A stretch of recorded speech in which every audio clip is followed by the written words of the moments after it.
Okay, so this is the first day of Sailing World Cup Weymouth and Portland. I'm very pleased to be joined by Tom Phipps, who's Nacra 17 sailor.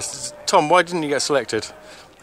Well, Nicky and I teamed up pretty late in the cycle in the end, and we always knew it was going to be a bit of a mountain to climb to try and get to Rio, and well, unfortunately we didn't quite get there. You know, we improved a lot in the short time we were sailing together, but not quite enough to catch up with the guys that have been doing it for a little bit longer than us. Sure. So, you know, and rightfully so, Ben and Nick did a fantastic job during the trials, and they're going to go to the games, and we'll do what we can to support them. So you're actually going to be their coaching partner, are you? Yeah, so we're out there, we're going to be working with them between now and the games, and trying to get them as fast as possible so that as and when they start racing, they're as competitive as they can be. Cool. So the Nacra 17 obviously is a new bit of kit for the Olympics this time around. Can you just give us a kind of a quick guided tour? Yeah. So, I mean, it's built out. Where's it built? It's built for a Dutch company, yeah. Or Nacra, the Dutch company, but they're built out in Thailand at the minute. And yeah, they come into Holland and then go out to the rest of us around the world. Sure. So just tell us a bit about the hull shape. I mean, it's quite a sort of complex. Yeah, no. Hull, so it's kind of I guess what you call one of the new breed of catamarans. Yeah. You know, a lot flatter in the hull shape than your traditional Tornado or the older designs. And you've got like a dreadnought kind of wave-piercing bow, which helps it get through the waves. And does that actually help it kind of come up? It does work, does it? Yeah, and the kind of teardrop aspect to the bow also helps with the so we got there. with the slamming of the boat, because obviously we're going so fast now.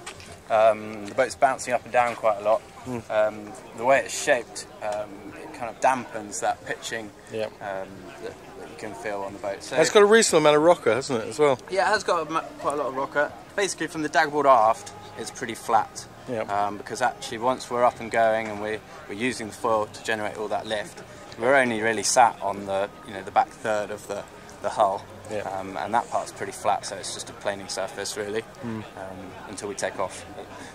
But no, yeah, the hulls, I'd say they're kind of like a standard shape for a modern catamaran now, and a lot. You see most of the other boats looking a fairly similar kind of shape. Sure. In terms of the bow spread, I mean, this is all reasonably kind of standard. It's sort of. Yes. No. I mean, well, when you compare it to the Tornado and stuff, it's a bit more kind of industrial, but that helps because it fits in with the rest of the Nacra.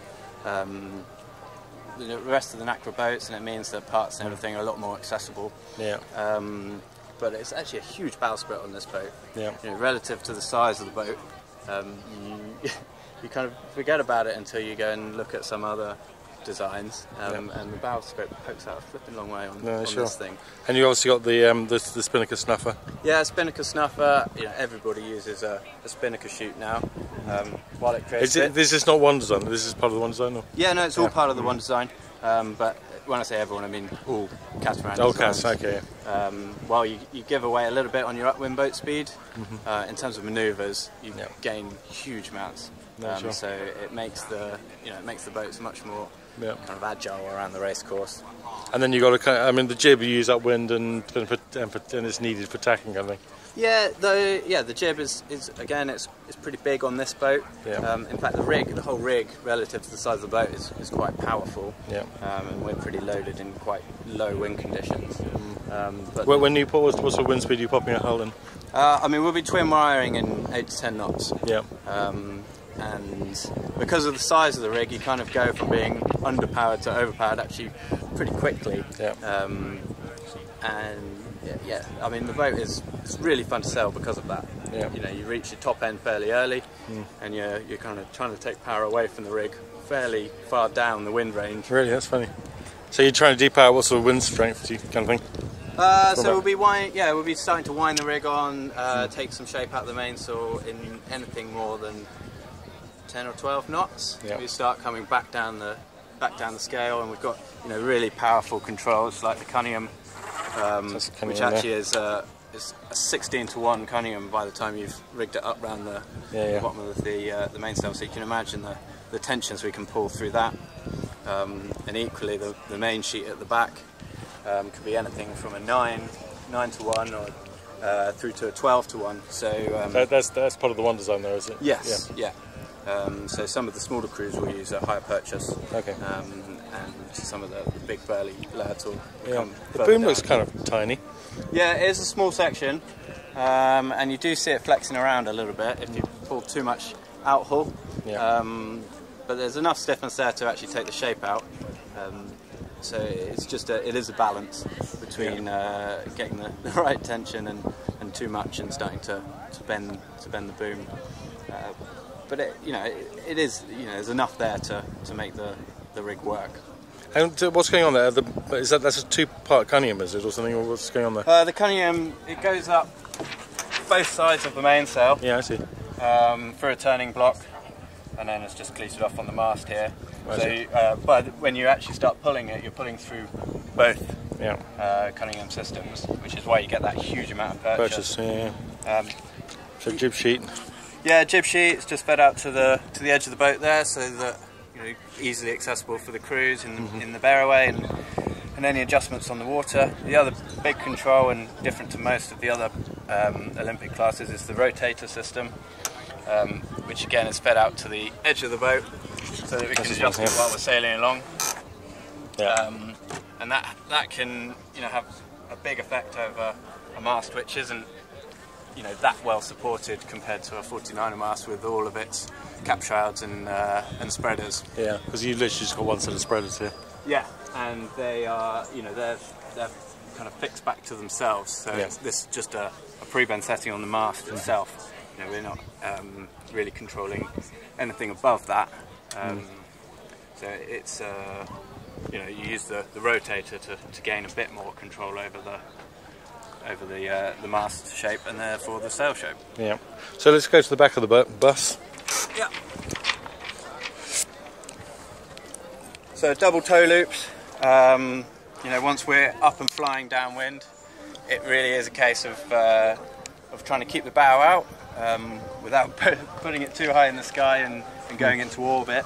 Yeah. And just while we're talking foils, have we got a set of foils kicking around or something? Yeah, I'm sure we have got a set of foils kicking around. You would hope so, wouldn't you? Yeah. Looking out the sun at the minute. Yeah. Okay, so these are quite curvy foils, aren't they? So you can see the shape of the foils. Hey, Randy Smythe, how are you? This is Randy Smythe. I'm just doing a video. Wow, awesome. How you doing? I'm good. I'm just doing a quick guided tour. Yeah. I'll catch up with you in a sec. Yeah. That's Randy Smythe. That's like a complete legend. Okay, so we've got a kind of curvy board here. Yeah, real curvy board. Obviously, it curls in underneath the hull. Yeah. One on either side, and any horizontal element basically adds to vertical lift in the boat, reduces the displacement, and if you put enough angle of attack onto it and you go fast enough, it actually lifts the whole boat up out of the water. So, I mean, are you trying to sail the boat to the foil kind of a bit? Or? We've done quite a lot of testing now, and it seems that actually fully foiling, while it's temporarily a lot faster, it's very hard to sustain. So I think the idea really across the class is to get as close as you can to foiling, in that real skimming mode across the top of the water, without going into the air, as it were. So it's a fine line and it's a balance, but I'm pretty sure that we'd all agree that that's the safest, fastest mode to be in. So basically, crew weight fore and aft is kind of really what just takes the angle of attack on the foil. Yeah, we don't have any kind of rate control on board. The foils are fixed. Yeah, other than where you put the crew weight. Yeah, so all the control is based on the pitch of the boat, and that comes from moving forwards and backwards along the side of the boat. So we use the toe loops quite a lot to kind of force the boat into the the angles and the positions we want it to be. If we start to feel it climbing up out of the water, you just give a good push with your front foot and that just calms the whole thing down again. Yeah, as easy as that, is it? Yeah, I mean they're pretty light boats, 130 kilos all up. Wow. So if you've got 70 kilos jumping around on the side, the boat really feels it and reacts to it. Yeah, sure. And there's been some debate about whether it's better to have a male or a female crew. What's the sort of thinking on that now? I mean, for sure, physically it makes sense to have big burly guy on the front pulling all the strings and making the boat go fast. I think the trouble is, you know, and generally this speaking, that we haven't had that many girls come through catamarans from an early age, and you know, it's going to be hard for the girls who have picked it up a couple of years ago to compete with the likes of Billy Besson, who's been doing it for 25 years. Yep. So I think that's probably where the difference is currently. So I would imagine, you know, as the class survives and continues, that, you know, that gap will become smaller and smaller, and actually the physical side will take over, and we'll start to see more and more girls do better and better on the helm. And I think that's where we are at the minute. It's an experiencing rather than anything else. So with the boy helms at the moment, they obviously steer, but what else do they do? I'd like to say we do loads. In terms of, you know, sailing the boat on an upwind course, for instance, you normally got the stick in one hand, yeah, and holding the cunningham with the other hand. Mm-hmm. So you're actively controlling the power in the sail. Yeah. The main sheet then is fed forward to the crew, yep, who can grunt that in with two hands and, yep, and kind of like really work the boat upwind. And then as soon as you turn to come downwind, see, we throw the spinnaker up, which adds a bit more complexity. Yep. The crew takes the kite sheet, yep, and the main sheet comes back to the helm. So we're not, you know, completely redundant on the back of the boat, but for sure, you know, the heavy work is done at the front of the boat. So I mean, what are you playing with most of the time? Is it traveller or main sheet? Or? Main sheet is the biggest control, yeah, as you're sailing around. You know, we've actually started to use the traveller a bit more and more. Kind of looking, you know, I guess again it's going back to the olden days a little bit, trying to keep the leech tension as tight as possible, yep, and finding a traveller position that allows you to do that. Mm. And there's talk, I gather, of making these things fully flying next time round. Yeah. So that's quite exciting, isn't it? Oh, I've done a little bit of flying already on the Flying Phantom, and I mean my experience of it is just how brilliant black foiling is, and is quite a different feeling, quite a different beast when you're, yeah, up on the foils. And you know, I would love for the Olympic class to move in that direction, but I understand there's a lot of kind of hoops to jump through on the way there. Yeah, yeah.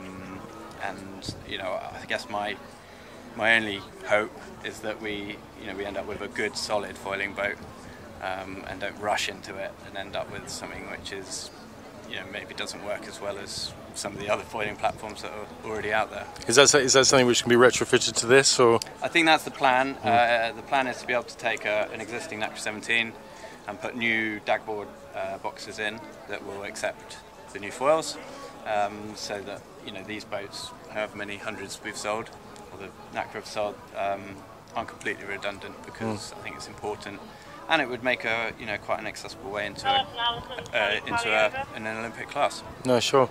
It sounds like a fairly major operation, though, doesn't it? Transferring the box. Yeah, I mean, to be honest with you, as of yet, we're still not entirely sure, yep, how it's all going to be done. But you would imagine, you know, to take one dagboard box out and put a new one in is a fairly expensive procedure. No, so sure, yeah, it is going to hit the class quite hard. I just hope that. I gather they're in different places as well. Yes, we're moving forwards. Yeah. Certainly in terms of foiling, I think physically the boat is more balanced when the foils are further forward. So basically, I gather it's going to be about a foot further forward. Is that right? Yeah, like 30 centimetres. Yeah. Okay, so that's a foot. Yeah. And you'd have what, L foil or T foil rudders? L foil rudders. I think in terms of, I think that was in a bid to improve safety, yeah, on the boat. You know, we've seen what can happen with the T rudders. So I think the L rudders are a good way to go, especially in a class where we're going to have 30 or 40 boats racing around together. And what sort of speeds are these doing? Do you Yeah, no, we've had the Speedo on a few times. I think our top speed was about 27 knots. Yeah, that's good. You know, flat water like here in sure, in Weymouth Harbour with a lot of breeze. You know, you can really start to send the boat. But you know, generally downwind on a breezy day, we'd probably hover around 21, 22 knots. Yeah. and then of course you've got to include all the jibes and, yeah, sure. and that kind of stuff. But we have hit some pretty impressive speeds on them. And so, I mean, if it's 27 knots, and presumably that's not much boat in the water. No. But foiling, it would be over 30 possibly. Yeah, I mean, we've done over 30 knots already on the Phantom. Really? Yeah, and I mean, it's scary, but it's something I think we're all going to have to get used to. That's amazing, isn't it? Brilliant, Tom. Thank you very much indeed, and I'm sure you'll get the Olympic spot for Japan in 2010. Let's hope 2020. So. Let's hope so. Thanks.